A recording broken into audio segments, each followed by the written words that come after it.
السلام علیکم جی، میں ہوں ڈاکٹر ذوالفقار احمد اور پیش خدمت ہیں ایک نئے ویٹنری کیس کے ساتھ۔ آج جو ہم ٹاپک ڈسکس کرنا چاہ رہے ہیں وہ ہے جانور میں رولنگ آف ٹنگ۔ جانور جو ہے وہ اپنی زبان کو باہر نکالتا ہے، بالکل سیدھی باہر نکالتا ہے یا سائیڈ سے باہر نکالتا ہے، اور بالکل سانپ کی طرح اس کو جو ہے نا وہ رول کرتا ہے، مطلب اس کو گھماتا ہے،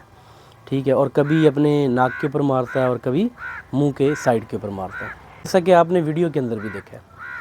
تو اس کو جو ہے وہ ہم انگلش کے اندر یا میڈیکل ٹرمینالوجی میں کہتے ہیں نیورستھینک سنڈروم یا آبسیسو کمپلسیو ڈس آرڈر کہتے ہیں۔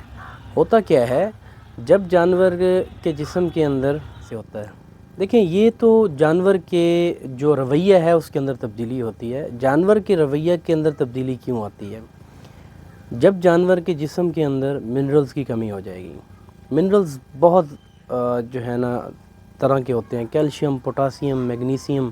مینگنیز، کوبالٹ، کاپر، یہ سارے منرلز ہیں،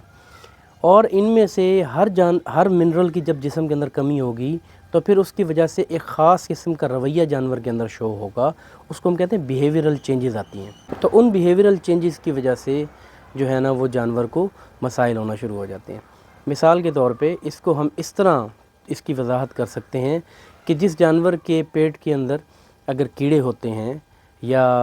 جس کو بولتے ہیں ورمز ہوتے ہیں، اس کی ڈیورمنگ اگر نہ کی جائے تو اس کی وجہ سے کیا مسائل آنا شروع ہو جاتے ہیں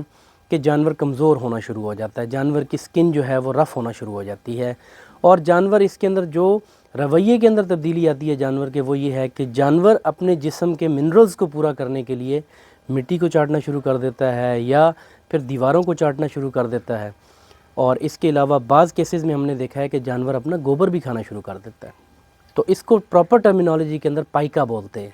کیپنوفیگیا بولتے ہیں۔ اس میں یہ ہے کہ جس جانور کی پراپر ڈیورمنگ نہ کرائی جائے، پیٹ کے کیڑوں کی دوائی نہیں پلائی جاتی۔ اب دیکھیں فارم لیول پہ تو پیٹ کے کیڑوں کی دوائی ریگولر بیسس پہ پلائی جاتی ہے، لیکن جو ہمارے ڈومیسٹک لائف سٹاک ہے، ڈومیسٹک اینیملز ہیں جو گھروں کے اندر لوگوں نے رکھے ہوئے ہیں، اکثر یہ پرابلمز ان لوگوں کے اندر ان جانوروں کے اندر آتے ہیں۔ تو جس جانور کی ڈیورمنگ نہ کرائی جائے اور اس کو منرلز نہ کھلائے جائے، ساتھ ساتھ منرلز نہ کھلائے جائے، تو اس وجہ سے یہ جو ہے نا جانور کے اندر یہ مسائل آنا شروع ہو جاتے ہیں۔ اب اس کی جو ایگزیکٹ وجہ ہے کہ رولنگ آف ٹنگ کس وجہ سے جانور کرتا ہے، یہ عادت کس وجہ سے جانور کو آنا شروع ہو جاتی ہے، تو اس میں 4 منرلز ہیں جن کی کمی کی وجہ سے اکثر یہ مسائل آنا شروع ہو جاتے ہیں۔ سب سے پہلے میگنیشیم ہے، دوسرے نمبر پہ مینگنیز ہے، تیسرے نمبر پہ کاپر ہے، اور چوتھے نمبر پہ کوبالٹ ہے۔ یہ 4 منرلز ایسے ہیں کہ جو ہم نے فیلڈ میں دیکھا ہے کہ ان میں سے کسی ایک کی بھی اگر کمی ہو جائے تو جانور کے اندر بیہیورل چینجز آنا شروع ہو جاتی ہیں۔ اس کا سمپل سا علاج ہے جی، آپ آسانی سے گھر کے اندر بھی اس کا جو ہے نا وہ نسخہ تیار کر سکتے ہیں۔ اس میں اس طرح ہے کہ سب سے پہلے آپ کو جانور کی ڈیورمنگ کروانی پڑے گی۔ ڈیورمر کون سا استعمال کریں؟ ڈیورمر آپ وہ استعمال کریں گے جس ڈیورمر کے اندر آئیورمیکٹن اورلی موجود ہو، مطلب آئیورمیکٹن کے ساتھ آکسفینڈازول بھی ہو سکتا ہے، ٹرائیکلوبینڈازول بھی ہو سکتا ہے۔ تو مارکیٹ کے اندر اس کے جو ہے وہ تھنڈر آ رہا ہے، اسی طرح ابینٹن سیلمور فارما کا آ رہا ہے، جو تھنڈر ہے وہ سٹار فارما کا آ رہا ہے۔ ان دونوں کے ریزلٹس بہت اچھے ہیں۔ باقی یہ کوئی ہارڈ اینڈ فاسٹ رول نہیں ہے، آپ کے علاقے میں جو بھی اچھا ڈیورمر موجود ہے، اچھی کمپنی کا، اچھے برانڈ کا، وہ آپ استعمال کروا سکتے ہیں۔ ڈیورمنگ کے بعد آپ نے 3 چیزوں کو مکس کرنا ہے۔ 3 چیزیں آپ مارکیٹ سے لے لیں گے اور 3 چیزوں کو آپ استعمال کریں گے، مکس کریں گے، اور روزانہ کی بنیادوں پہ اگر جانور کو دیں گے تو جانور جو ہے وہ تقریباً 8 سے 10 دنوں کے اندر بہتر ہو جائے گا۔ ایک تو آپ منرل مکسچر لے لیں گے مارکیٹ سے۔ 2 منرل مکسچرز ہیں جو میں بہت استعمال کرواتا ہوں اور ان کے مجھے بہت اچھے ریزلٹس بھی ملتے ہیں۔ منرل مکسچر میں 2 استعمال کرتا ہوں، اس میں سب سے پہلے ہے ویٹا گولڈ۔ ویٹا گولڈ یہ سیلمور ایجنسیز پاکستان کے اندر امپورٹ کروا رہی ہیں، یہ امپورٹڈ منرل ہے اور اس کے بہت اچھے ریزلٹس ہیں۔ دوسرے نمبر پہ سیلمور فارما کا ایک منرل ہے ویٹا گلو، تو یہ آپ لے لیں گے 1 کلو، اور نمک جو ہے جو خوردنی نمک ہوتا ہے، یہ نمک بھی آپ 1 کلو لے لیں گے، اور ایک اور چیز مارکیٹ سے تیسری چیز جو آپ لیں گے وہ ہے میگنیشیم سلفیٹ، میگ سلف، 1 کلو آپ میگ سلف لے لیں گے، ٹھیک ہے، اور ان تینوں کو آپ مکس کر لیں گے۔ اور چھوٹے جانور ہیں، مطلب جن کی 1 سال سے کم عمر ہے، ان کو 40 گرام آپ روزانہ دیں گے، اور اگر کسی بڑے گائے کے اندر یا بھینس کے اندر یہ مسائل پائے جاتے ہیں تو ان کو آپ ڈیلی بیسس پہ 70 سے 100 گرام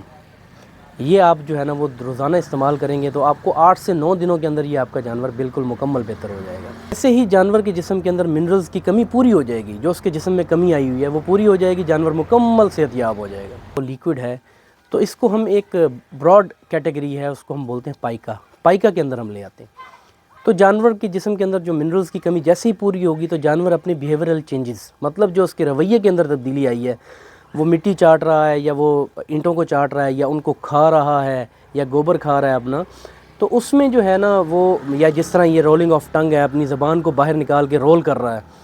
تو یہ جو ہے نا مکمل جب منرلز پورے ہو جائیں گے باڈی کے تو وہ بالکل ٹھیک ٹھاک ہوگی۔ اور جانور کی مسلسل منرل سپلیمنٹیشن جو ہے نا وہ جانور کی ضروری ہے، چاہے وہ دودھ دے رہا ہے یا نہیں دے رہا۔ اب ایک چھوٹا جانور ہے، اس کے اگر منرلز پورے نہیں ہیں تو اس کی وجہ سے اس کی گروتھ متاثر ہونا شروع ہو جائے گی، یا اس کے پیٹ کے اندر اگر کیڑے موجود ہیں تو جو بھی چارہ جات آپ دیں گے تو وہ اس کے جسم کو لگنے کی بجائے کیڑے بھی ساتھ ساتھ کھاتے رہیں گے، تو کیڑے جو ہے نا وہ جو ورمز ہیں وہ اپنے آپ کو نرش کرتے رہیں گے، بڑے ہوتے رہیں گے، اور آپ کا جانور جو ہے نا وہ گروتھ کے لحاظ سے اسی جگہ پہ رہے گا۔ تو آفٹر آل جو ہے نا وہ فارم اکنامکس کے اوپر جو ہے نا پرابلم ہوتے ہیں، کیونکہ مالک اپنی جیب سے کھلاتا رہتا ہے، اس کے جانور کے پیٹ میں کیڑے اگر موجود ہوں گے تو اس کے جو وہ کھلا رہا ہے اس کے پیسے جو ہے نا، جو چارجز ہیں یا جو ایکسپینس ہو رہا ہے وہ سارا کا سارا گوبر کے اندر جانور پاس کر دے گا۔ تو ابھی تک کے لیے اتنا ہی، نیکسٹ ویڈیو کے لیے اجازت دیجیے، اللہ حافظ۔